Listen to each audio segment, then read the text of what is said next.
Hey everybody, how's it going? Andrew here, and I just have a quick and simple favor to ask of you. And that is, if you're a fan of the show, then share it with someone you know. That's it.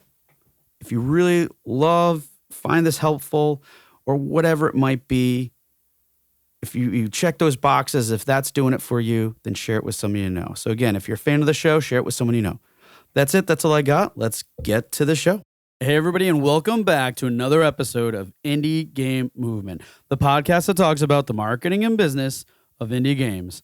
I'm Andrew Pappas. I'm going to be your host today, and we're going to be talking about how to make horror games scary in this very different and fun and special Halloween episode. Now, when it comes to creating horror games, it can become quite a challenge to effectively deliver scares while keeping players fully immersed in the experience. In this special episode, we take a dive into the horror genre, comparing effective and not effective ways both games and films have leveraged scares, pacing, and a whole lot of other areas, unearthing and resurrecting creative ways to make horror games more immersive and frightening, while even sharing how some of these concepts can be applied to games beyond the horror genre. So that's what we're going to be talking about right here today on Indie Game Movement.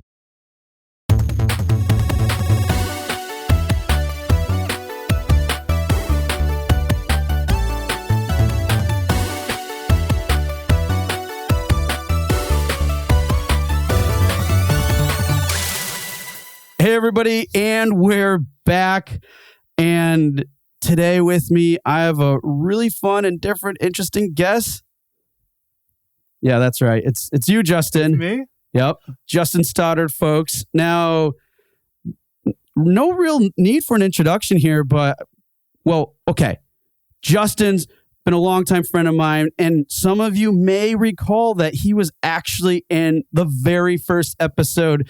Not even an episode, it's the introduction, right? Yep, way back when. And then, what? You just disappeared. There was another one that I was on, too. Yes, that was the, I think we're talking about like Steam discounts and potential strategies around that. I don't know recall. We talk about all sorts of stuff. We really do. But anyways, Justin's here because in light of the Halloween and the fact that we're doing an episode that falls on Halloween, the 31st is a Tuesday. So today is actually Friday the 13th. And yes, like we are totally on theme with Friday the 13th. So we wanted to have a little fun today, doing something different, talking about all sorts of scary stuff. Because why not? Horror. In games. In games. Yeah. So anyways, different kind of episode. We're going to have a lot of fun with this.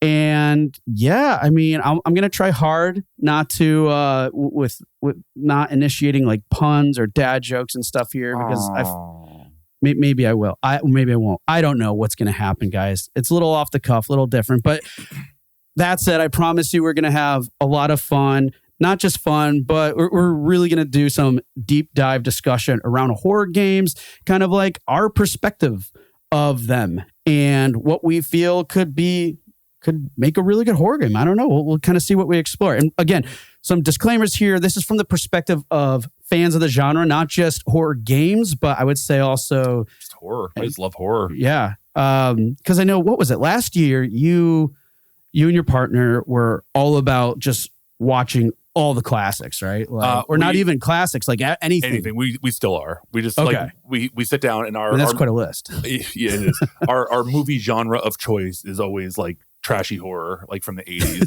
Like if you go back to the 70s, it gets a little rapey, and we're not huge into that. Yeah. If you go up to the 90s, they start adding CG and everything looks like garbage. But in the 80s, they were fun and they were terrible and they were ridiculous. Yeah. Hey, it's all an iterative process, right, folks? That's true. All right. So that's what we're going to be talking about today. But before we do that, we are going to go into our own, not Q box, the boo box. So bad. You want to go into my boo box? And yeah, see, this is why it sounded bad. So at any rate, we're going to do that. We have some questions that we prepared for ourselves. And Justin, we'll start with you. So let's say of these, like, what games in your lifetime, what games scared you the most? Oh, man, that's really hard. I remember it's mostly modern games. Like, a lot of the older games, I feel like they didn't have that, I don't even know how to say it, that scary environment. Like, even like Silent Hill did. But after Silent Hill, it was like, I don't know, maybe recently Alien Isolation was one that I remember being pretty scary and fun. The new Resident Evil remakes and Resident Evil 7, I would say right now is probably the scariest game I think I've ever played. Okay. Played Outlast and I really like that one too. But Resident Evil 7, just pure like you never know what's going to happen next. Your heart's always like pounding. Okay. I love it. I'll have to check that out. It's been a while. I feel like I don't know, I'm just not in touch with games as much as I should be, especially this genre, but to a degree I am. So on my list, I would have to say, I'm going to go in order from like my childhood all the way up to, let's say, current. Oh, okay. Right? I should have prepared better. So no, that's fine. So my first one was, and I'm kind of taking this just from like specific moments in a way, right? So the first one was Friday the 13th for the NES. NES, I do remember that one. And I don't know what it was. Like, honestly, I think at that age, I might have known a little bit about Friday the 13th, the franchise, the IP, like Jason and all that stuff. I can't recall. But I do remember my friend coming over. We were playing on the NES and she's playing. I'm just watching. And then out of nowhere, like, boom, Jason pops up, right? I jump instantly, like freaked out, and it resets the system. Oh. She was not happy. I bet. Yeah. She's like, are you kidding me? It just took forever to find him. We were in a good position and you reset it wasn't good. So then the next one I would say was it? I think like early or mid 90s was Clock Towers. I played Clock Tower recently for the first time. Yeah. And I thought it was awesome. Yeah. Like that was very impressive for a point and click. And yes, I was, I think at that point, like in middle school and stuff, but man, at that, like, it was pretty terrifying. Yeah. Like the dude coming out with these giant scissors. That is totally impractical. There's no way anybody could lift those things, especially when you find out more information. If you ever play the game, you're like, anyways, it's good. And it was pretty atmospheric. And definitely. They definitely nailed that atmosphere. I think if I'd played that as a kid, I would have thought it was terrifying, but I never played it as a kid. So. Yeah, it definitely was. And lots of great things there. Yeah. Then Resident Evil, the original. I mean, I remember my cousin introduced that game to me and then I got into it. And the thing that I hated the most about that game, it was pretty creepy overall. I think we could all agree Resident Evil, great game in general. Yep. But like when the hunters were introduced, I was like, okay, I'm getting used to these zombies and everything else. And the next thing you know, it's like, all right, I see what these things could do. And it just terrified me. So I love it. And then last but not least is Dead Space. Yep. Like I got to a point, like, it's more current. Like, I don't know. There's something about like space horror, if done well, that terrifies the crap out of me. 100% agree. I don't know why. Maybe because it's so foreign and unknown, and you're just the isolation too. Yeah, like you're in space. You're by yourself. There's nothing else out there. Yeah, so that's like, already scary. Exactly. So there's so much like going on there, and Dead Space totally did that for me. Plus, those things are horrifying and very like really messed up stuff going on. Like it got to a point where I was just like, you know what, I can't. I had the game. I was happy I had the game, and I was also happy to sell it to a used game store. Yeah, I love used game store. That game's so much fun. Cool. All right, now let's move on. What are some of your favorite horror movies? Oh, geez, there's so many good ones. I know, right? I love Night of the Living Dead. I love Day of the. I just love zombie movies a lot. Okay. I think my favorite would probably be the 2013 remake of Evil Dead. I love the original Evil Dead. And then as they got goofier, like Evil Dead 2 and Army of Darkness, I liked them less and less. But that 2013 remake, I love. That's probably my favorite horror movie. I love The Descent. Just that's on my list feeling too. Of, I see that. There's a list over here. Yeah. And then there was one that I watched recently that stuck with me that I really liked. And I can't remember the name of. It was about this like something is chasing you all the time, and the only way to get rid of it. It follows. It follows. That was a good one. Love It Follows. Yeah, I watched that recently as well, and I was like, this movie's awesome. And then the other ones are the Scream series. I think the Scream series is the most consistently well done and fun horror franchise. You know, like the gap between the best and the worst is a lot smaller than like Friday the 13th series where the gap is a lot. Whoa. Or the gap, the best one is pretty good and the worst one is god awful. Am I allowed to swear on this? If you can't, if you have to, I'll accept it. I will say it is god awful then. Okay. And same with like, Halloween, where like those movies, like the good ones are good, the bad ones are really bad. Yeah. You bring up an interesting point though, in terms of like when you're saying about what was the Evil Dead, in terms of how it started getting too goofy. Yep. That's something we're going to talk about later for sure. Oh, good. Because it very, very important, I think, thing to keep in mind. But yeah, no, those are some good ones. For me, I would say they're a little bit more contemporary. But it's not that they are my favorite. Let's face it, like there's so many classics that I'm a big fan of too. But a lot of what made my list for this was more recent in a way. Lights Out. I don't think I've seen that. Okay, that one was based off of a short film that did really well in some festivals and stuff. Of it, yes. And very, very simple. I think the short film was like 3 minutes. Yep. And did so well. They ended up making a feature, and man, did they nail it with that initial concept, and then integrating so many other, like, not just atmosphere, but techniques and other things that were like simple but very impactful. So that one creeped me out. Yep. I haven't seen it in a while. It's on my list for this year, so I'm gonna check it out again soon. Tale of Two Sisters. That's a Korean film. A dark kind of like. If anybody is big into Korean films in general, they're really dark and gritty and stuff. And that one was really good. Descent. Yep. We talked about it. I mean, man, being in unknown caverns and stuff. Geez. Oh, terrifying. Yeah. Hereditary. I have not seen Hereditary yet. I need to. I've heard good things. There's some really interesting underlying layers there. So if you want to do some additional research and stuff into that topic alone, I think that's what kind of makes it a little bit more frightening. So if you have some context to that movie outside of the actual story itself, like the concept and everything, basically what the theme is, I think that becomes a little bit more scary in a way. Not saying it's like based off of truth, like true events, that type of stuff. Yep. But again, just something else to consider if you're looking into that. Cause I knew some stuff prior to going into that, from a friend of mine. And the next thing I'm watching it. I'm like, oh man. But that aside, there's some moments. Awesome. Good build up, gets scary. And then Apostle, that's on Netflix. I haven't seen that either. Dude, it was like a really good kind of modern day, it was a period piece, but it gave me like kind of like Resident Evil 4 vibes, which is really cool in a different way. But so you have the cult aspect and you have some supernatural. I really liked that one a lot, enjoyed it a lot. And that was pretty frightening as well too. Nice. So, but anyways, those are just there's so many out there. All right. And last but not least, kind of in line with the staple here on the show is, what horror game are you playing right now? Oh, that's a good question, and one I don't have a good answer to, because I wanted to set up a bunch of horror games to play through October, but I started playing Dragon Quest XI, which is the opposite of horror, and I'm having a blast with it. I started playing BioShock Infinite, which again, I would say BioShock 1 is probably more horror than Infinite is. Yeah. There's some elements though, but yeah. I want to play, I think it's called Sweet Home. It's an NES game that was a predecessor to Resident Evil. And I think it's like an old school RPG, like really old, and it seems pretty cool. And recently I played Kodelka. You ever heard of that? No. You ever heard of Shadow Hearts, PS2 RPG? Maybe.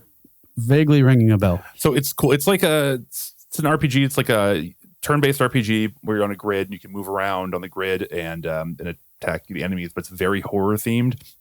And like all the enemies are like different monsters and stuff, but like monstrous horror monsters, not like slime monsters from Dragon Warrior or Dragon Quest. But the game was really cool and I really liked it. It's only like a 12-hour RPG, so I had a blast playing it. Awesome. What about you? Well, right now I kind of have a list going for me. The first and foremost, I bought it last year and now I'm finally firing it up, is Alan Wake. I love Alan Wake. I'm a huge fan of Alan Wake. Yeah, I've mentioned to you before, and you've told me numerous times too about that too. But man, I'm very, very like much into the extreme beginning of this game, right? And all I have to say right now is holy cutscene. Yes. So, what's that? I don't know if they can hear it. That's like Silent Hill. It is. Okay, folks, there's this like alarm going off in the distance, like, you know, for tornadoes or something. Interesting. Actually, all right, I just wanted to play along. No, for whatever reason in my town, they put that siren on 12 o'clock on Friday. You serious? Yeah. Oh. But I didn't know that for you when I was here, and I was like, what's happening? Silent Hill. Yeah. The town just... Yeah. Yep. It's turning. Well, hasn't yet here in Raymond, but at any rate. So, Alan Wake. Yep. Holy cutscenes, but man, I could see some good setup there and fun stuff. So looking forward to that. Yeah, I would like to add Alan Wake and Control to my list of favorite horror games. Okay, cool. I love Control, which takes place in the same universe as Alan Wake. And that's right. You mentioned that to me earlier. I love both of those games. Fantastic. Cool. So I'm playing Alan Wake now, kind of. And then what else I'm going to definitely play that's in my lineup is The Last Door. Mm-hmm. I beat the first episode. Now I'm getting into, or chapter, whatever it is, and getting into the second one. I've played that a little bit. Got to get a little bit further beyond that. But then I also have maybe some Slenderman. Some Slenderman. Yeah, well, I don't know. It's all about like time. Mm-hmm. I've played it a few times before. A lot of fun there. Now they had a new version of it, and I'm debating, do I download that one too? And I don't know. And also, I'm looking for something else. Just something else to kind of scratch that itch. I'm very into like atmospheric, not so much zombie, but honestly, I'm just about game for anything. So, hey, you listening out there, if you guys have any ideas, suggestions, recommendations on a really good horror flick, I mean, I'll consider anything. There's a lot I haven't tried, so I'm open for anything. So yeah, I feel like there's I was doing some research because I love, the Evil Dead movies, but the games for the Evil Dead don't capture what the movies do ever. And then there's that new Evil Dead, which kind of does, but I don't tend to want to play multiplayer games. I want to play single player, terrifying experiences. And I haven't found a lot of really good ones that are not supernatural. And like I like the idea of like the Friday the 13th where it's like serial killer stuff, Yeah. I mean, I guess Evil Dead is supernatural technically, but I don't know. A lot of them seem to be centered around ghost stories and stuff, and I don't love that. Yeah, I mean, good point. And there's a lot of variables there when you're talking about like not just the genre itself, but like the subgenres and themes and so many other things. And it's definitely a great segue to go right into our conversation here, which is, I mean, basically we're calling it, making horror games scary. Yep. Right. Because it's like, honestly, if we think about it, kick things off here, I mean, there are so many horror games available that, available on the market. And honestly, it's the same with films, right? Yep. If you look at films, there's tons of, like you said, they're from years past and still now, all these campy, trashy, whatever, horror films. Now, why do you think there's so many? And why do you think, I would say, I don't know, this is just my opinion, folks, but a majority of them are just bad? I think it's hard, very hard to do horror well. I think that there's a lot of horror movies because I think horror movies are probably some of the cheapest movies to make that can exploit that genre. Like it's hard to exploit the sci-fi genre without spending money. Yep. But horror, you can just be like, all right, I'm a serial killer and I'm going to come chase you around. We're in the woods in a cabin. Yeah, exactly. So you can just take your camera mansion. And for games, though, I'm imagining it's just people who really like the genre. Yeah. Because I feel like making a horror game is just as difficult as making a action adventure game, So I don't know. Yeah, no, it's a good point too, because it's funny when I was doing some of the initial prep for some talking points with this, I was realizing like, wow, I mean, there's of the things that we're listing out or that I'm seeing, it's like, well, this is no different than any genre for that matter. Yep. I mean, there's certain aspects obviously that dictate things and that define the genre a little bit more, whether it's mechanics or themes or whatever else to have. But there's definitely a lot of overlap on some core stuff. And then obviously there's some specific things too. Yep.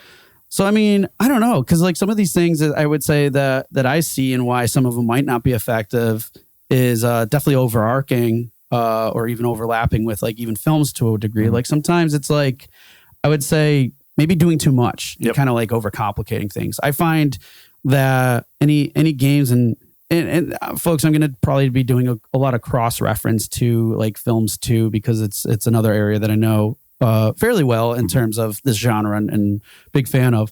But yeah, like a lot of the times I find that the ones that are most effective, most scary and stuff are just the ones that are keeping a very simple concept and then diving into that a little bit more. Yep. And they're doing other tactics or things to just amplify the fear, amplify the emotion, amplify all these other things. And by keeping it simple in that way. Yep. But if you're like this, and like this plot twist plus this and everything, I mean, I think it gets overcomplicated pretty quickly. I agree with you for sure. I think that's part of the reason that I don't find the Friday the 13th movies to be as scary as the Halloween movies, because I feel like the Friday the 13th movies tend to overcomplicate. And I mean, I guess some of the Halloween movies did that too, but in a stupid way. The other thing is that I think it's hard to inspire fear when you don't get to know the characters as well. Like, I think the scariest thing about playing these movies or playing these games or watching these movies is thinking, oh my God, if I was in this situation, what would I do? Or could that be me in this situation? And I think that in games, obviously, you are usually the person playing, holding the controller. But in movies, sometimes, like Friday the 13th, there's no one to grab onto to be like, that's me. In Halloween, you're like Laurie Strode. You're like, that's me. That's, I am that person. And everything that's happening to her, I can imagine happening to me. Yeah, so I would probably say too. Then, I mean, and again, this applies to games in general. Like, but poor character development. Yep. That could be like dialogue. That could be a lot of other things too. Another point I think I'll bring up too is I don't think you see this happening too much with games, but like, tone alignment, right? Mm-hmm. But you mentioned that earlier, and I said that was kind of what one thing we're going to talk a little bit too is like, hey, it's something supposed to be scary, and then it's supposed to, let's say maybe be a little funny too. Yep. But it's like, where do you draw the line? How does it still effective? Where it is funny, it can be both, and is there too much weight? Like, I've seen some movies, for example, there was one where, I don't know, it was one with Robin Williams, and it started off super funny. Yep. And then it got serious. And I was like, I'm watching a different movie. And it totally took me out of the film. I'm like, I don't want to watch this anymore. It was weird, right? And then, like you were saying before with the later versions of Evil Dead. Yep. It started getting to a point where it's like, okay, maybe things aren't really aligning with what they were. It's like a campy movie set in a horror universe. Right. It also reminds me of It, the two most recent ones, It Chapter 1 and Chapter 2, where I felt like Chapter 1 was hilarious and it was also terrifying. The kids were funny and the movie was scary. And then in the second one, it was the adults, and I did not find it scary or funny. And they tried to really hammer home the comedy, like Bill Hader's character, tried to really like make him like shine as a comedian, but I didn't find it funny at all. I just seemed inappropriate in terms of like, we're going through this terrifying thing. This is not probably a good time to be cracking jokes type thing, Right. Let's stop running from this guy that's trying to murder us so we can crack a joke, and then we'll keep running. And I'm like, right. And you know what? And then there's the component of like comic relief, right? Yep. This is a technique used when there's a lot of like suspense, drama, whatever, tension going on in your story and whatnot. And that comic relief can help like ease the tension a little bit. Yep. And it's a good way to get people right back into the fear again, like throw them off a minute so you can prepare something else, right? Yep. But then again, sometimes that mismatch and maybe relying too much on that or not doing it effectively. I mean, so many other things. All right, so let's talk a little bit more about games in some of these areas too before we kind of dive into some other areas. But like, I would say too, where let's say games might not do the best job is basically if there's anything that potentially can distract the player. Yep. Like, and that's a given, folks, right? I mean, hey, if there's a game-breaking bug, if there's just a glitch, whatever the case may be, I mean, that's enough to take people out of that immersive state, right? Yep. So that's a given. But then you have like, let's say other things like maybe revealing too much information. Yep. Like, okay, one of my biggest pet peeves in horror films, and I think one of the Silent Hills does this, is like an info dump is what I call it. It's like, okay, we're leading up. There's all this mystery, but we haven't done anything yet to really give you more. We just really gave you like the smallest breadcrumbs possible. And then boom, we just dumped a giant loaf of bread that's heavy as a brick onto your head. Yeah. And man, that hurts. I agree. It hurts a lot. I was concussed for a while after watching some of these movies and playing some of these games.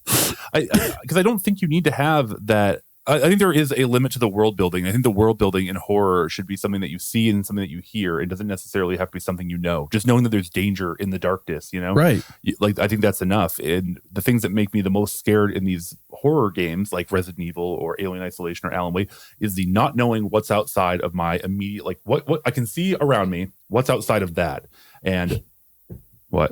No, just keep talking. You're just going to talk closer. Sorry. It's what's outside of that. And I think that's the scariest thing is not knowing what's in the dark, what's out there. Right. And I don't care about a lot of the stuff. Like the Resident Evil games, I feel like are at their weakest when they're trying to explain everything. Yeah. Like, oh, it's this thing that gives this guy superpowers, but it was a leech and now it's a virus. And then now it's a different type of leech. And you're like, okay, I don't really care. Yeah. It's like in those examples too, it's not necessarily like an info dump. It's just like too much info. Yeah. And again, I think it goes back to the concept of like, hey, is this overcomplicating things? Yeah. It's like, do you ever see 28 Days Later? Yes. That is another horror movie that I love. That's a good one. And I'm not like, zombie movies I'm okay with, but that's a good one. Well, I like the explanation for that one was just right in the middle, or right in the beginning. They're like, okay, we created this virus that is like Ebola that makes people go freaking crazy and violent. And you're like, okay, good enough. Let's move on. That's all you need. Yep. Yeah. And I like when games and movies have a simple explanation. Like, I guess I just don't feel like I care enough about a lot of this stuff. Like there's very rarely a satisfying way to have a giant monster in a game. You're like, oh, he was born here and we bred him to, I'm like, I don't care. Yeah. It's interesting you say that because I'm going to play devil's advocate here. We need a sound effect. I know part of me was wishing I had a soundboard for this one. Anyways, but yeah, like for example, Walking Dead. Yep. I could get into that for a bit. I'm in the final seasons now, and it's just kind of like it's a little drawn out now and everything. But I'll finish it through. Mm-hmm. Anyways, I remember my wife being like, "I could never get on board with that." I'm like, "Why?" Because she's like, "They never explained anything about why this happened." I'm like, "They actually did in a few episodes." Mm-hmm. She's like, "It could have. I have all these questions," and she's a science teacher. Yeah. She has that like knack for really trying to comprehend and fully understand these things. So there's that side of it too, where some people like want that information. But then again, I think what generally happens with us as, let's say, creators, they're trying to do these things. We can, the devil's in the details, as they say. And then second devil reference. Yeah, right. Let's see if we can make it 3 or 6. At any rate, but when that happens, we can just get caught up, again, overcomplicating things. Yeah, I think that you're absolutely right with I think that the problem is that the more you have to explain, the more ridiculous it is, the more opportunity there are for plot holes. It's like, if you ever watched Lost, which wasn't even a horror, they asked all these questions like, oh, what's that in the woods? What's this? Where'd the polar bear come from? Yeah. And then as they start answering them, you're like, oh, I kind of wish they hadn't answered those questions. Right? So, because sometimes some questions are better left unanswered. Yeah, it's your imagination. It can be unsatisfying, I think, sometimes, but I think it's really hard to come up with a good explanation for these things. That's why I love 28 Days Later so much, where it's just, all right, it's a virus. And you're like, oh, okay, I could buy that. Yeah, I mean, folks, sometimes the truth is scarier than the... But yeah, and well, with Lost too, like the writer strike that happened during those seasons didn't help either. Yeah, I forgot which one it was, like 4 or something, but yeah. I wanted to bring up the Walking Dead. I remember bouncing out of that one because I felt like none of the characters acted like a human being would ever act in those scenarios, and it was so frustrating to watch. It was like you can make an excuse in horror movies like, oh, he went into the dark by himself, what an idiot. But you're like, in the heat of the moment, if I was hanging out in my house and I heard a noise in the basement, I would probably go check it out. And if you were watching it as a horror movie, you'd be like, that guy's an idiot. But that's just that's what you do in real life. That's a good point too, and I think an area we're going to probably talk a little bit more too. So, anyways, those are definitely some things I would say that why some horror games out there just aren't as effective, and I think we're going to talk into maybe some ideas and ways that they can be more effective. Yep. Lots of stuff to talk about. I mean, man, we'll just see how we're doing on time and stuff, but we'll cover as much as we possibly can. But again, I feel like I'm talking about movies too much. No, I am too. It's fine. I mean, I think there's a lot of cross references, and honestly, I think because my personal feeling too is there's a lot relating to story. Not saying you have to have a narrative horror game so much, but more so that like proper use of narrative buildup, and then other and there's some things we're going to talk how we've actually come up with some ideas on how to incorporate not just narrative, but narrative, characters, and even the mechanics, and kind of have them all align. It's a simple concept we have. We'll get into it in a moment, and just, would always love your thoughts, people, about that. But before we get there, we're going to start diving in. So what can make games scary, right? So let's start off with some basic stuff. And I want to talk about, like, say, atmosphere and setting. So first and foremost, that comes in mind to me is lighting and shadows, like use of light, essentially. So what are some things you think make this really effective that can do really well to, I don't know, just scare people? I mean, at face value, I'd say it just comes down to the simple thing as fear of the unknown. Yes, I think that's primarily where games come from. But like even in some of the Resident Evil games, there's very little darkness. I think darkness definitely helps. Or like as Silent Hill did it, where they, instead of using darkness, they use fog, which gets a similar concept across. Like you can only see what's around here, and if you go into the wrong area, sorry, I keep on. That's okay. Walking away from. And I think Resident Evil doesn't have. It's not super dark, but there are some other games that you get the fear across by it just being super dark. But I don't particularly like those because I don't like stumbling around in the dark.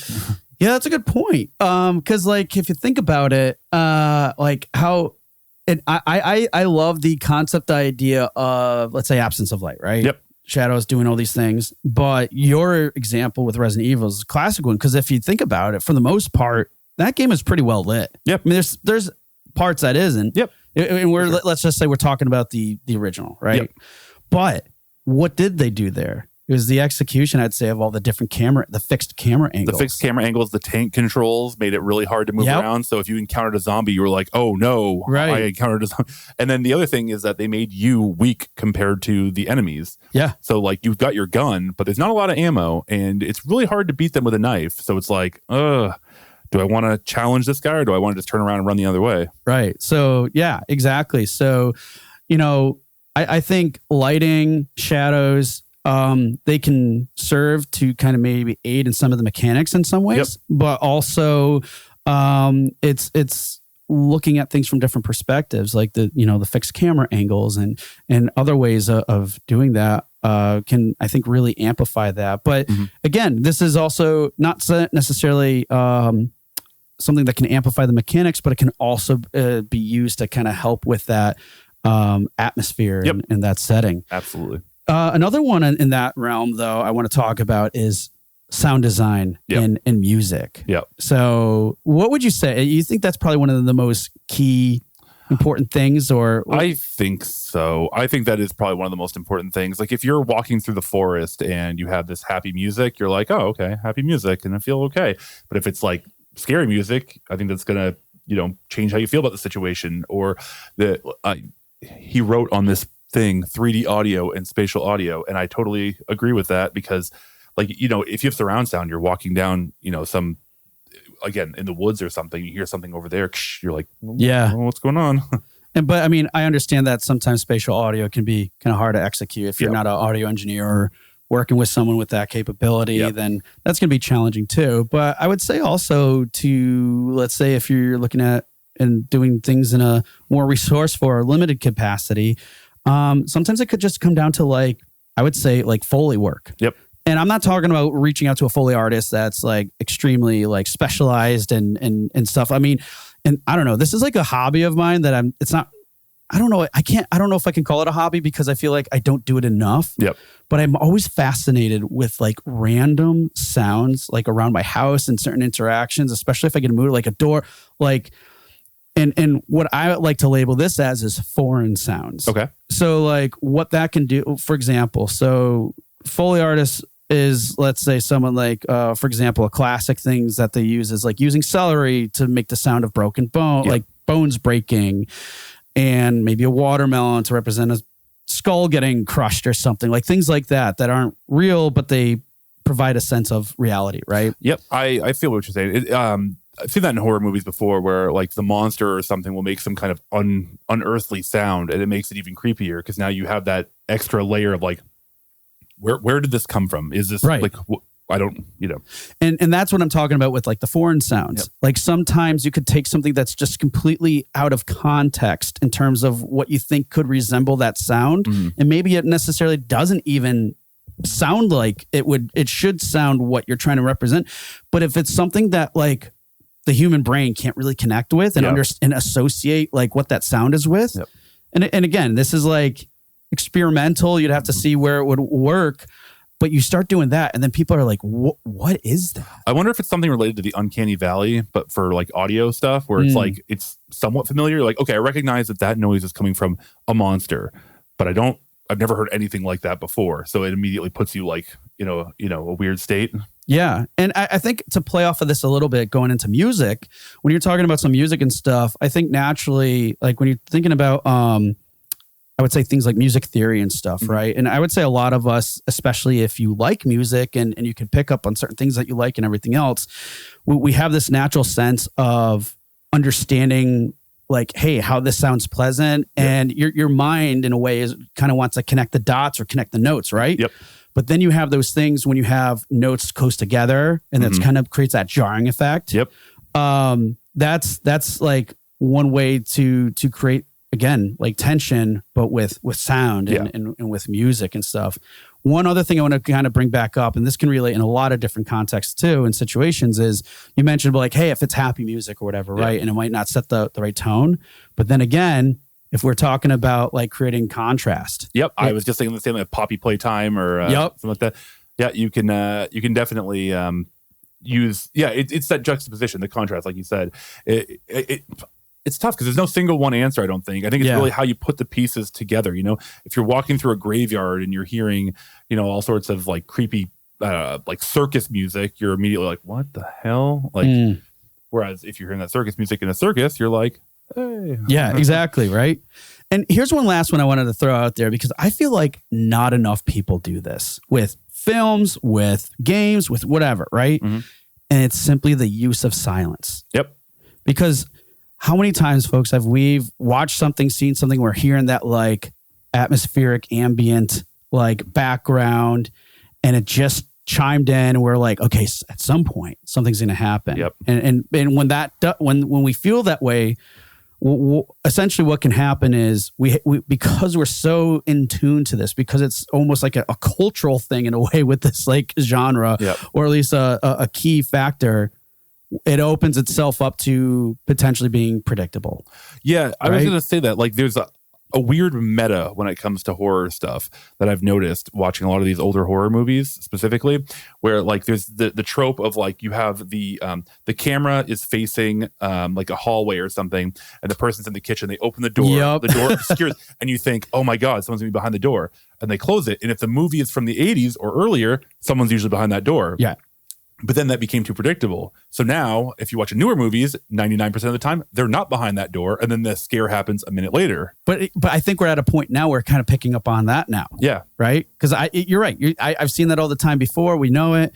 A classic one from like action film movies too is like when the guy's down, you're like, oh, they're dead and stuff. And the next thing you know, they come back. Yep. Right? Which I think is hilarious because what was it? Game of Thrones? Like what is the mountain in... I didn't watch Game of Thrones. Okay. Well, there's a scene where that basically happens. Okay. Where, hey, they're dead. They weren't dead.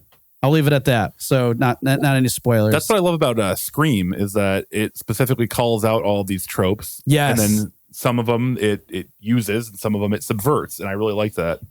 But anyways, went on a little bit of tangent there just to backtrack No, it's all right. We both did. Backtrack.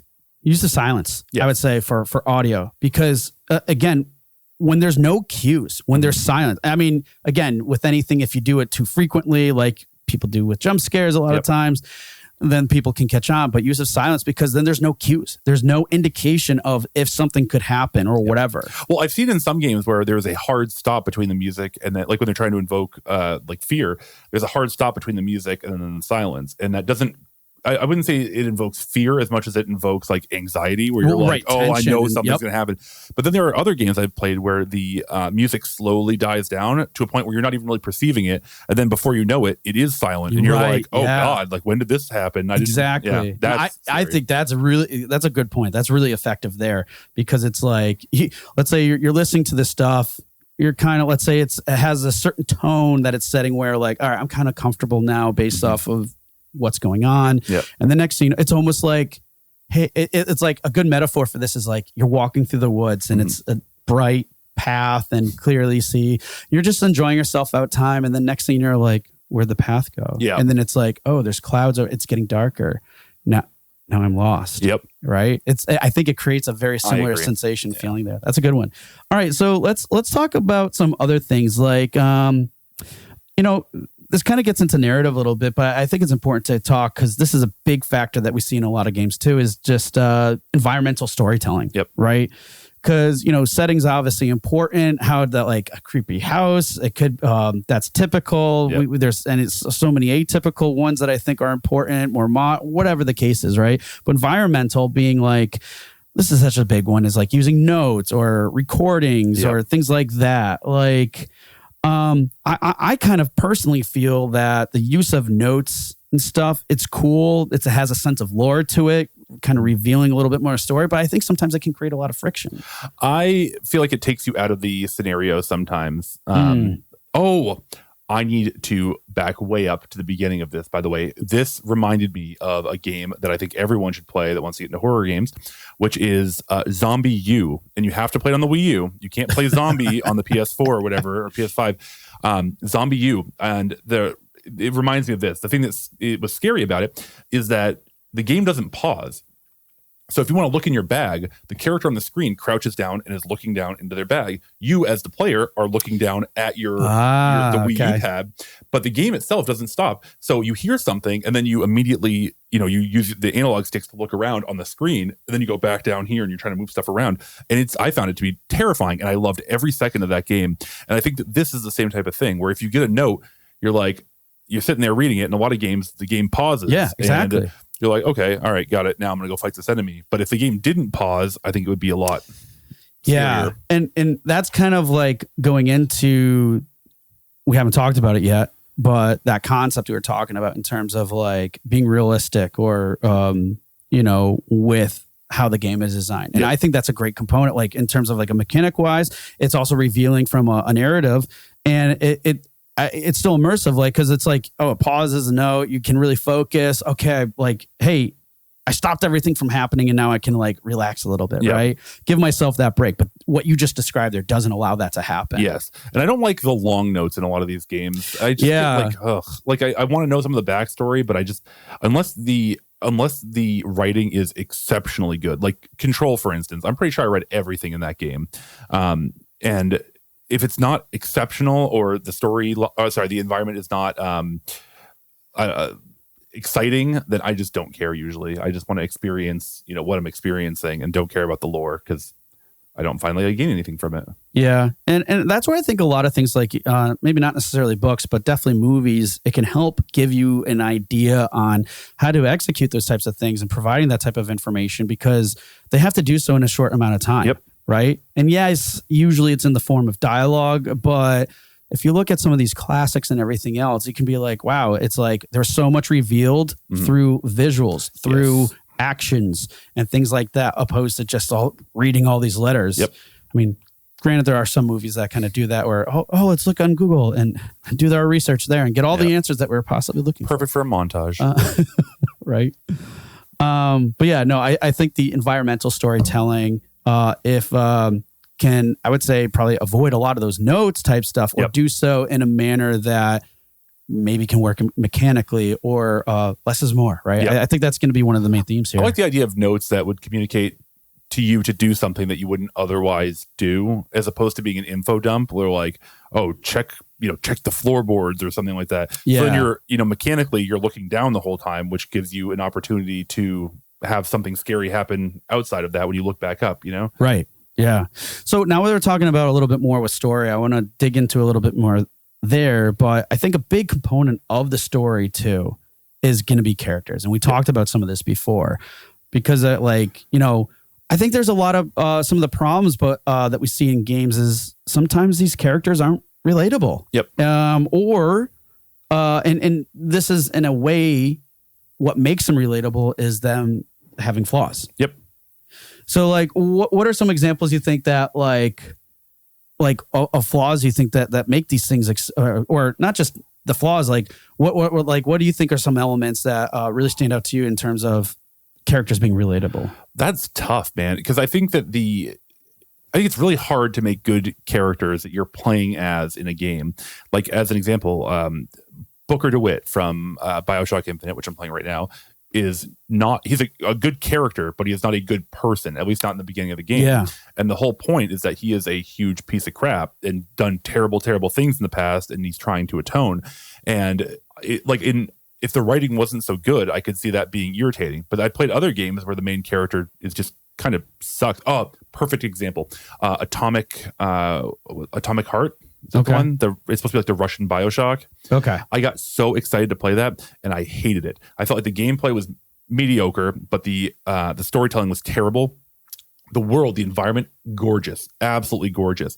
But the main character, it sounded like someone sounds like a teenager who had just learned how to swear was writing his dialogue, because everything, he was just so unlikable, such a douchebag, and I just didn't like. I stopped playing it because I hated the writing so much. And then as another example is something like Zelda, where you can project whatever you want onto Link, because he's doing what you want him to do. Mm-hmm. So if he's going to rescue the princess, because you want to rescue the princess, but then if you watch the Link or the Zelda cartoon from the 80s, I think it was, okay, he was a douchebag. Did you ever see those? No, I haven't. Oh my God, it's really funny. Where Link's just an asshole, and he's like the princess will be like, "Oh, we got to get out of here" or something. He'll be, "Well, excuse me, princess." And it's so dumb. And if you were to play the game with that character, I think that the series would have been a lot less successful. Yeah. I'm not exactly horror related, but I think it goes hand in hand with making characters that you want to play as believable. Oh yeah, absolutely. And that relatability, I think, is just so important. Now, again, I would say that this can carry over to games in general, right? Yep. But with horror, I think we might be diving into like other types of potentially like themes or whatever, mm-hmm, right? So, and I think the big ones here, and I mean, honestly, again, I think this relates across the board, but it's like looking at internal and external struggles, yep, right? Conflict. That's a key driving force for getting people to take action with it, yep, right? So on the show, folks, numerous times I've probably talked about pain points and the importance of understanding your audience's pain points and how you can deliver that, right? Well, it's not just a marketing related thing. It's a human characteristic. Yes. That is always a thing. So it's like, so taking that, right? And internal and external conflict can equal pain. People want to avoid pain and become comfortable. Yep. And that's why there's all these struggles and stuff. And that's why horror's so great with that, right? Yep. So I think what's good with these things is one that can kind of help create like psychological, yep, horror elements, right? And also the ones like the existential ones. Yes. That like, oh, there's this monster chasing after me, or there's this obstacle I have to overcome or whatever. And I think it's really good. And you don't see too much of this. But I think it's really good if you can find a way to align the two. Yes. And I prepared an example for us. Okay. A very simple one. So I would say that the example is simply this. Your character, yep, this game character, is scared of spiders. Okay. So right off the bat, a lot of people have arachnophobia. Yep. I mean, man, it's been discussed before in some games where they have to have a setting to eliminate that because people are so afraid of spiders that they don't want to have them in the game. Yep. Accessibility, reasonings, right? Yep. But anyways, something relatable, right? People are scared of spiders. So let's say this character is afraid of spiders. Oh, and of course, there's an obstacle with spiders, right? Pretty straightforward, simple stuff that we see in a lot of games. Yep. But then we can dive into this deeper, and this could be a tool now to be used as a narrative, mm-hmm, and create more emotion and make the character more relatable. Yep. So let's say why she's scared of spiders. Oh, when she was a girl, she got bit by a spider. Yep. Right. But around that same time she got bit, she lost her father. Mm-hmm. Right. died a traumatic death or something. I don't know, right? Yep. But now all this other stuff is now aligning into the internal struggle, the external. So what is her fear? Yes, it's spiders, right? Mm-hmm. But now it becomes so much deeper than that. Yep. Now it's not so much about the fear of spiders, but it's the fear of spiders that's amplifying the fear of loss. Yep, I think that's fair. But I also think that it has to be controlled, because like I'm not particularly afraid of spiders. I mean, I'm not saying like if there was a tarantula here, I'd be like, give it a big hug. I might, but yeah, if I see a spider out and about, I don't particularly care. So if there was a game that was centered around that, I don't think that I would particularly be afraid of it. So I think that you'd have to ratchet that up using other universal themes of horror, like, oh, you were fighting these giant spiders. If it's just going into a room with a bunch of little spiders, that's all right, just keep walking, Yeah. No, I see your point too, because with me, spiders don't really do much to me. Yeah. Like, I'm the one who's in the house when the kids and whoever's freaking out about the spider. I'll pick it up and put it outside so no one kills it. Well, another example, unfortunately, to go back to movies, I am not actually, this does tie in with games. I'm not afraid of ghosts. I don't believe in ghosts, and I'm not afraid of ghosts. When I watched Paranormal Activity, I watched it with a friend who does believe in ghosts. I was not the least bit afraid. I remember walking out of that movie thinking that was the most boring pile of garbage I've ever seen. And she walked out of that thinking that movie was terrifying. Yeah. Because she had that belief and I didn't. Whereas in a game like, you ever play camera game from PS2 era, Fatal Frame? Oh, yes. Fatal Frame is about ghosts.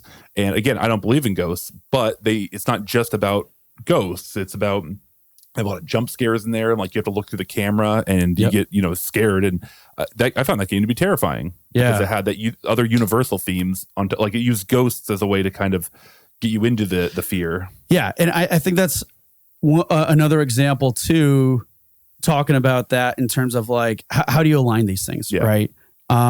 With the spider one, I mean, yeah, there's always, whatever you're using, spiders, ghosts, whatever, you're always going to face a potential problem of, hey, maybe not necessarily, creating the effect that you may want it to have on players. Right. But, and part of that too is like, can be related to audience and things like that. Yeah. But plus, like, maybe that's too existential focus. Like, maybe, like you said, looking at more universal items. Well, I think you could take the spider and use some mechanics to make it scary. Like, oh, even the smallest spider is going to kill you in the game. So you could lose all of your progress. You're running through this house, and as soon as you get bit, you lose all this progress. So now the mechanics align with the fear that you're trying to. The character's afraid of spiders. Yep. The mechanics make you afraid of spiders because even if you're not, because you don't want to lose your progress, you don't want to die. Yeah, and I think, I mean, I know we're kind of fixated on the spiders example here, but I think it provides a good like foundation to kind of explore other potential things here. But I mean, like, here's another example, like Choo Choo Charles, right? I have no idea what that is. So it's a horror game. I think, that basically it's I think it started off as a meme of someone making Thomas the Tank Engine. Very scary. Okay. And then this guy, made a game from it, and it was just horrifying. And all you're doing is trying to like you're trying to fend off this like giant spider train. Okay. Like really creepy Sounds face cool. and stuff, right? But it's like, in a way, like like anything with multiple legs is like a foreign concept, right? So then you're getting to those things. But so anyways, a little bit of tangent. But I think what's really important too here is how can you, that we kind of discussed here, align these internal, external fears, right? That are happening. It makes the character a little bit more relatable. Yep. And then it does other things where now you can incorporate it to, in a way, some of the mechanics, like some of the puzzles you might be making or obstacles. And it's like when you start having that, that cohesion, that like things coming together like that, that's where you're creating a lot of that immersion. That's where you're creating a lot of that relatability and depth, but not necessarily overcomplicating it either. No, I agree with you 100%. I feel like that they did that in BioShock, where they did a good job mechanically aligning you with what they wanted you to feel, in BioShock, where the game feels like it's so immersive because they designed it specifically to be so immersive. They're like, okay, we don't want the player to be able to just run away. Okay, so you're in an underwater city. They physically can't get away. Okay, now what? Right. All right. So, man, we have a lot of lists here. So let's keep talking about a couple other things. Yeah, sorry. No, that's all right. It's like I said, folks, there's a lot to cover. I like in talking. This. I do too sometimes. Sorry. I do and I don't. I don't know. It's all right. You're here to talk. So, all right. Sorry, folks. All right. Pacing, timing, and creating suspense. Yep. Now, I think this can be quite challenging sometimes in games, where I think with films it could be a little bit different, but still, you still see those mistakes happen. It's like, okay, like, you know, whenever you're doing something, like, all right, this feels like it was really long and drawn out, and and everything else. So I think it's important. Like, if you there's two ways to approach this. I think there's a slow build up and, let's say, a fast build up. But I would have to say, regardless of the pacing of the build up, it needs to be sustained. Yep. And that build up needs to be sustained. Yep. So it's like it has to constantly notch up at an appropriate pace. What is that? Well, it can vary. It probably start off slow at first, or let's say you could lead in with a good hook at first, right? Like like you see it in a lot of horror films, right? Oh, this girl's like, I watched one the other night, and all of a sudden something bad happened, then now it leads into the main story, right? That stuff. I was thinking like Resident Evil 7 as an example, as being one of the more scary games I've played, where it immediately ratchets up the horror in a couple ways. One is the environment is objectively creepy. You know, you're in this abandoned house and there's like rotting food left out, and you're like, what happened here? Right. And then you start seeing like monsters essentially. So then you're scared because of the environment's creepy, and you're scared because at any moment these things can come around the corner and kill you. And that, I think that anxiety stays with you the whole time, except for when you go into one of the safe rooms, which I think is a really neat, like, every time I'm like holding my breath, get in the safe room, and then. Yeah. And that's good too, because I think instead of like, because we talked about before about how things like anything that can interrupt that immersion. Yep. But that, in a way, it's not, I don't think it's not interrupting. No, it's like a respite. Like you're terrified, and then you have a moment of relaxation. You can let your guard down, and you know that you're in the safe room, which may not be realistic, but you know, as a player, you're like, okay, I'm going to save my game, go through my items here in relative safety. But I know as soon as I open that door, anything could happen. Right, exactly. And sometimes we have those moments too, where it's like you're running away from something, and then you're like, you think it got away. The music cue starts going away, and it's quiet. It's like, okay, it's gone, and then boom, like. They get you. Which brings up another thing too that I think is important. Relates to pacing is jump scares, right? And come on, we all know that how overly used jump scares can be. They can be very effective, but they can be just kill. Like the project. I feel like they're more effective in games than they are in a lot of movies, because in the game you're the one playing it. But again, you can't have it too often, because if you're constantly, you know, throwing stuff at you, then that fear kind of wears off. You just know it. I know in 10 seconds something else is going to jump out. All right, so I just keep on going. You know, right? But I think that in games they do that. Like I think of Resident Evil 3, where the nemesis will, you know, be walking down a road and you're like, okay, I don't see any zombies. And the nemesis will just blow through a building. And you're like, oh, didn't see that coming. Yeah. If it happened all the time, then all the time you'd be like, all right, I am prepared. I'm fully, you know, ready to rock. Oh, yeah. Exactly. Thinking of the terrifying. The Kool-Aid, dude. That would be terrifying. Every commercial. Through right here. Behind us. Yeah, see, that would be a jump scare. Oh, and yeah. That would be a scary one. It would be. Oh, man. I couldn't imagine. All right. But yeah, it's like, and that's the other thing too. I think it would be really cool if there's, outside of just having the jump scares, like just something come out. But again, like, I think the biggest thing is finding different ways to incorporate all these elements that we're talking about that relate to each other. Yeah, there's like a toolbox, and you got to use, you know, the right tool for the job. You know, what do you want to get across to this, you know, the player? How do you want them to feel? And you use the tools in that toolbox to make them feel the way that you want them to feel at any time. Yeah. And so feeling's a big part, but I also think like kind of like, what's the intent of the jump scare, right? Face value, obviously, to scare the person, the player. But what if you could use it as a, like you said, kind of like your toolbox, as a tool to help influence a particular decision for the player to take, right? Yep. Let's say, oh, it jumps out over here, And let's say that's a direction that you need to go or should go or whatever. But instead, because that happens, you start going in another direction, right? So I think there's a lot of other, like just one example, a lot of other ways to effectively use these to become a little bit more impactful in terms of decisions that players are making. I'm sure there could be even creative ways of doing it from a narrative perspective. There's so much more I think that can be used for jump scares than simply the quick fix of a horror value. And I agree. I think I remember Resident Evil 3 on the PlayStation 1, not the remake, doing something similar where you would be, about to enter a door and then the nemesis would come up behind you and give you that kind of jump scare. And then the game immediately presents you with two options. Like, do you want to enter this door or do you want to fight the nemesis? And you have to make that decision like very quickly, or else you're stuck fighting the nemesis. Yeah, exactly. So while we're talking about this, I want to dive in a little bit more with like gameplay mechanics and stuff, because we're basically already talking about it anyways, and some more of the let's say interactive immersion. Yep. And here's finally, so now we can kind of explain this concept we were sharing before and stuff that Justin and I have talked about quite a bit, because on the side when we have time and stuff, we are working on a game. So which is I would say it's probably horror related anyways. Yeah.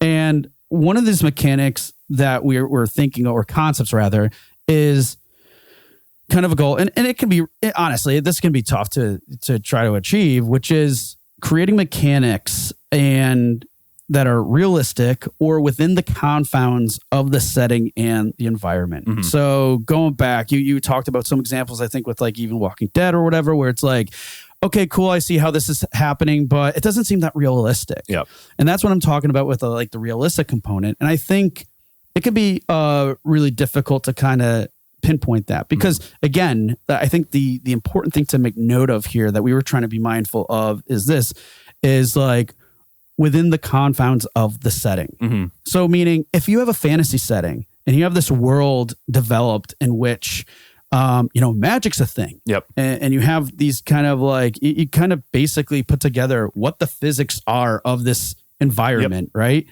Then within that confound, because I think and you see this in movies too, like what's the realistic or believability of it, right? So let's say if you create a fantasy world that has a lot of magic in it and all of a sudden there's this like, I don't know, super powered electric pulse emitting device that's from like, I don't know, a sci-fi movie or something, right? That's not realistic to that environment. Or another example would be something like even Final Fantasy VII, spoiler alert for a 20-something-year-old game, 30-year-old game. When Ares dies in the game, it makes no sense because you have a Phoenix down, you have the ability to bring things back from the dead, but for some reason, this is a story kill, right? And there's other characters that die just the same, and you can't bring them back. So it's like there's that ludonarrative dissonance where it's like, what's happening and what can happen. What the rules that they've established are not the rules that they are following because that's what makes the story keep going. Exactly. So with that in mind, with how it applies to, let's say, horror, it can become, I think, a little bit challenging. And I guess I'm having a hard time applying this just straight up to horror because I think it's so applicable to so many other games too, is like being realistic, believable in that environment. But I guess the important thing is it's like trying to, and I think that's where you kind of lose some of that immersion, where it's like, okay, in this setting, is this acceptable? Or like, how many times have we seen movies where like all of a sudden they somehow get out of this and it doesn't make sense as to how they're able to? It's like, oh my God, what are we going to do? I don't know. And then they just look down. Hey, look, there's this like assault rifle right here, along with all this ammo. And it's in some old woman's living room. Yeah.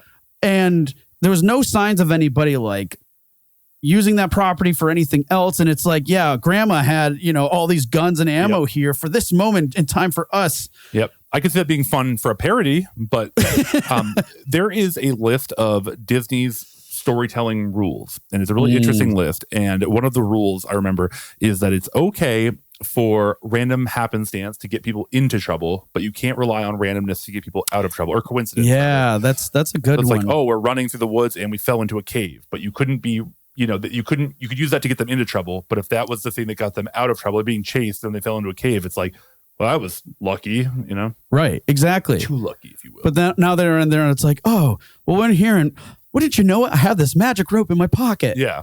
Yep. It's always how it goes. Always a magic rope.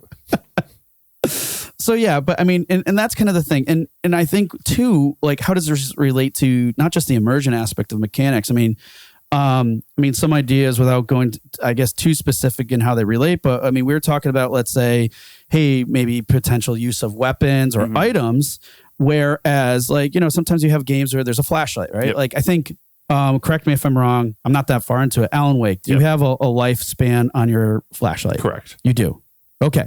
Well, like a permanent lifespan? No, like, meaning, like, is there a battery? Yes. Okay. Yes. Right. But let's say if there's games that have a flashlight and it never goes dead. Yep. Right. That's not necessarily realistic. Yep.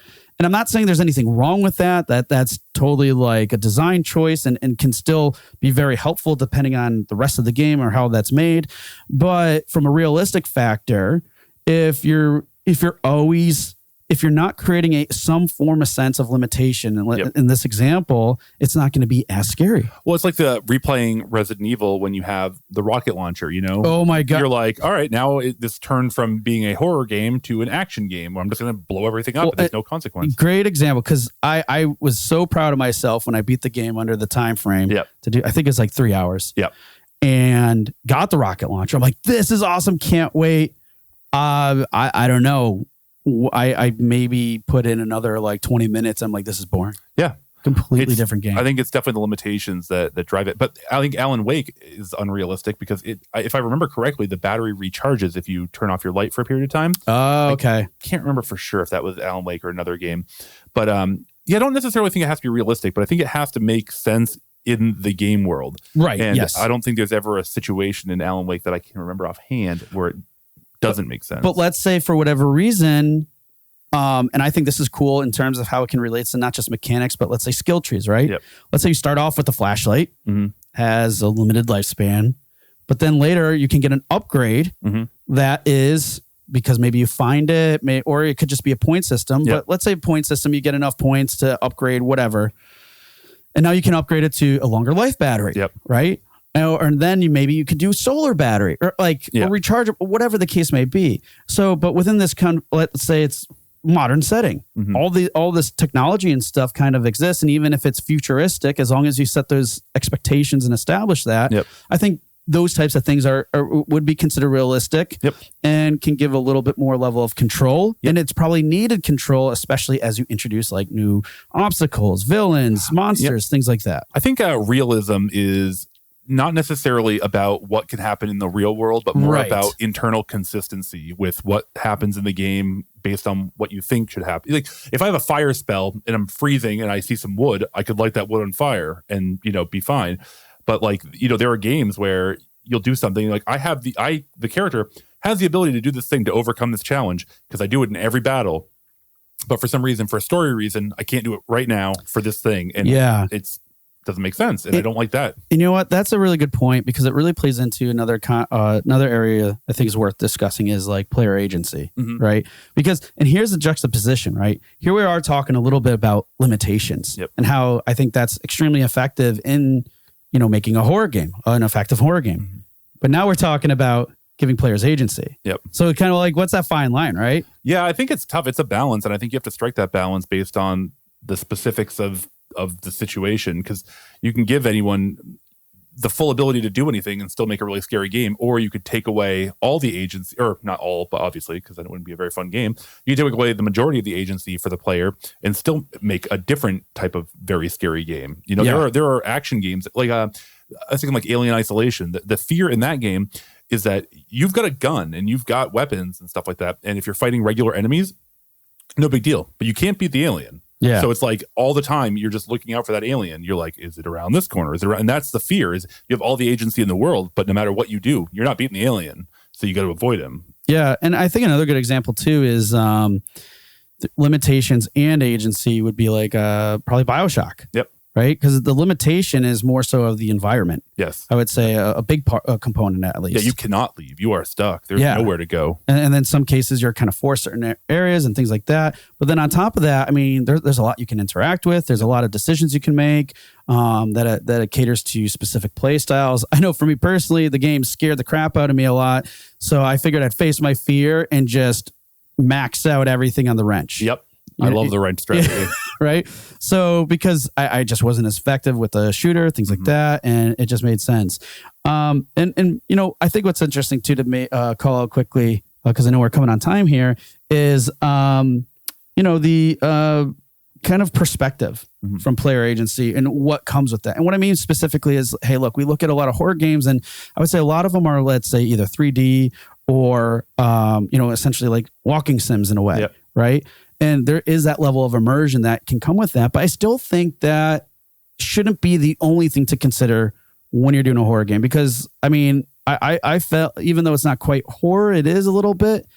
But like with The Last Door, playing that, there is definitely it's a point and click, but there's some good build up, especially in the beginning. And then there's some elements where it gets a little creepy. I mean, plus like, you know, for anyone who's ever played it or is familiar with it, like I said earlier, is a clock tower, right?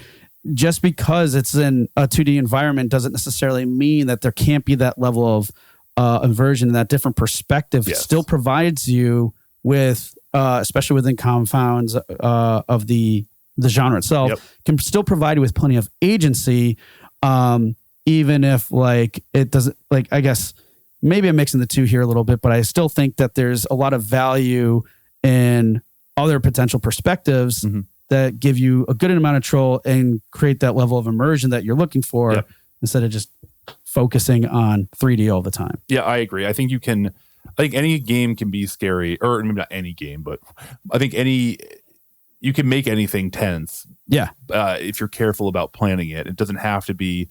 Yeah, it's all like execution. Yeah, it's all execution. And a quick funny, not funny, but add on to that is, you know, I always thought that like certain shows could never be scary. The one in particular that I'm calling out to is Bob's Burgers. For anybody familiar with that show, okay? Love Bob's Burgers. All right, so you know Bob's Burgers. Yep.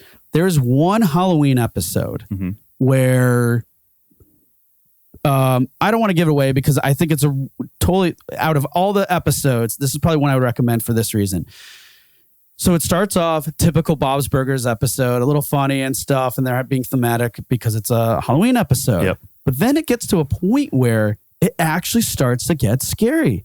And I was shocked because I never could have anticipated that this show could effectively deliver and execute on something that I thought was like, I mean, it wasn't horrifying or anything like that, but it was effectively executing on things where I was like, wow, this is getting a little creepy. I mean, I watched a show with my daughter. She loves it for whatever reason, right? Which is great. I love watching it with her. But I was watching this with her, and then she's getting a point where like, I don't want to watch this anymore. You know? And it gave me it allowed me to realize that, hey, within this format that's so like, even the art style, right? So bubbly and funny and just charismatic, all of a sudden took a dark turn. And talk about contrast, especially if you're familiar with something that's like this. And then they did it. I don't know. I think that's another great potential example of how you could still be really effective with regardless of what tools you have at your disposal. Absolutely agree. So a lot of cool stuff there. All right. So, dude, there's so much we talked about. I know there was some stuff that we didn't get into, and that's fine. I mean, honestly, it's just a lot. So let's do a part 2 next year. Maybe, part 2. But anyways, we talked about a lot. What are some things we think that could, be helpful for people that are considering horror games or anything, and whatever comes top of mind? Oh man, that's tough. I think looking to other games is a good one. Like I think you got to look at what's already been done and what's scary. And I think movies usually nail it better than games. I feel like horror in games tends to be very similar. It's like if I'm playing a scary game, I kind of know what to expect that's going to make it scary. But I think you can use some of the tools that movies use to make games scary as well. And look at, like, even for games that aren't horror games necessarily. The times where you have that anxiety, I think you can turn that into horror. Like I'm thinking Final Fantasy, where you're running through a spot with a bunch of enemies and your health is really low, and it might not be horror, but you're still like, you still have that feeling, like that tense. Yeah. Oh God, I really want to make it out of here, and I'm gonna be really disappointed if I die. And I think, yeah, exactly. With a small twist, I think you could make that into horror pretty easily. You've got 1 HP left. You got to make it through this thing, and then anytime that that swirl shows up, indicating that you're getting into a battle, you're like, oh no, like a jump scare. Oh God, it's happening. No, that's a good one. For me, I would think like really simple, being less is more. Yep. Like don't overcomplicate things. Don't like. I feel a lot. It's so easy to do, and by doing so, it can really take players out of the immersion. Yes. So that's another one.